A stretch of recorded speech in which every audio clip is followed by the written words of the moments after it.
గులివింద గింజ తన వెనకున్న మచ్చ చూసుకోదు అన్నట్టుగా నిన్న బెంగళూరు రేవ్ పార్టీలో దొరికిన హేమక్క చాలా చాలా రకాలుగా ఇండస్ట్రీ వాళ్ళని ఎన్నో రకాలుగా నేనే పెద్ద ముత్తైదువుని, అన్నిటికీ నేనే బాధ్యురాలిని, నేనే అందరినీ ఉద్ధరిస్తున్నాను, ప్రతి వాటిలో నేనే ఉన్నాను, ఆడవాళ్ళకి చాలా చాలా హెల్ప్ చేస్తున్నాను, ఇండస్ట్రీ వాళ్ళందరూ నా మీదే ఆధారపడ్డారు, నేనే పెద్ద దిక్కుని, నేను మా అసోసియేషన్ ఎలక్షన్లో కానీ ఎక్కడ కానీ అన్నట్టుగా ఆవిడ ప్రవర్తించే తీరు చూస్తే నిజంగా బయట వాళ్ళు అమ్మో ఈవిడ పెద్ద నోరు మాట్లాడకూడదు అనుకునేవాడు.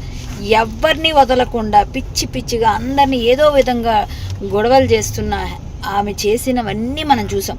మా అసోసియేషన్లో ఆయన చేయి కొరికింది శివబాలాజీది, అంతకుముందు రాజేంద్ర ప్రసాద్ గారిని అడ్డగించింది, నా మీద కేసులు పెట్టానని చెప్పి పోలీస్ స్టేషన్స్కి వెళ్ళింది, నన్ను ఏదో ఫ్రెండ్స్తో సరదాగా పేకాడుకుంటే అది ఎవరో పట్టిస్తే అదేదో పెద్ద నేరంలాగా పేకాడావు కరాటేకి వెళ్ళావు, నువ్వేం చేసావు అని మాట్లాడిన హేమక్క ఈరోజు నువ్వేం చేసావు? ఒక రేవ్ పార్టీలో డ్రగ్స్తో పాటు దొరికావు. నువ్వు ఈ శాంపిల్స్ వచ్చిన తర్వాత బెంగళూరు పోలీసులు నీకు ఖచ్చితంగా నీకేంటన్నది పనిష్మెంట్ ఇస్తారు. ఇక్కడైతే ఎలాగూ ఇంకా చాలా పనిష్మెంట్స్ తీసుకోవడానికి సిద్ధంగా ఉండు. ఎందుకంటే ఒక మనిషికి ఒక మాట అనే ముందు కర్మ రిటర్న్స్ అంటారు. ఎప్పుడైనా మనం చేసిందే మనకు తిరిగి వస్తుందని. కాబట్టి ఇక ముందైనా జాగ్రత్తగా నడుచుకో.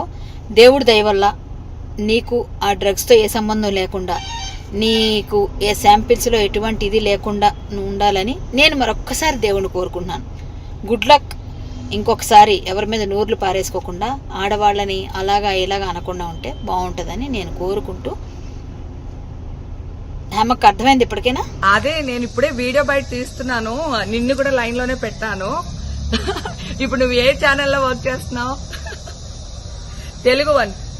ఏమండి, నేను అన్ని ఆన్లైన్ లోనే ఉన్నాను, నేను మంచిగా ఫామ్ హౌస్ లో ఎంజాయ్ చేస్తున్నాను, చిల్ అవుతున్నాను. నా మీద ఈ ఫేక్ న్యూస్ వస్తుంది, ప్లీజ్ వేణు నేను మళ్ళీ చేస్తాను. మన వాళ్ళు కంటిన్యూస్ గా కాల్ చేస్తున్నారు, ఒక వీడియో బయట రిలీజ్ చేసేసి నీకుతో మాట్లాడతాను. ఓకే మా, థ్యాంక్ యూ. హాయ్ అండి, నేను ఎక్కడికి వెళ్ళలేదు, నేను హైదరాబాద్ లోనే ఉన్నాను. సో ఒక ఫామ్ హౌస్ లో ఎంజాయ్ చేస్తున్నాను, చిల్ అవుతున్నాను. సో నా మీద వచ్చే న్యూస్ ఫేక్ న్యూస్, అది అక్కడ మరి ఎవరున్నారో ఏమో నాకు తెలియదు. సో అది ఫేక్ న్యూస్ అండి, అవన్నీ నమ్మొద్దు. Okay, thank you.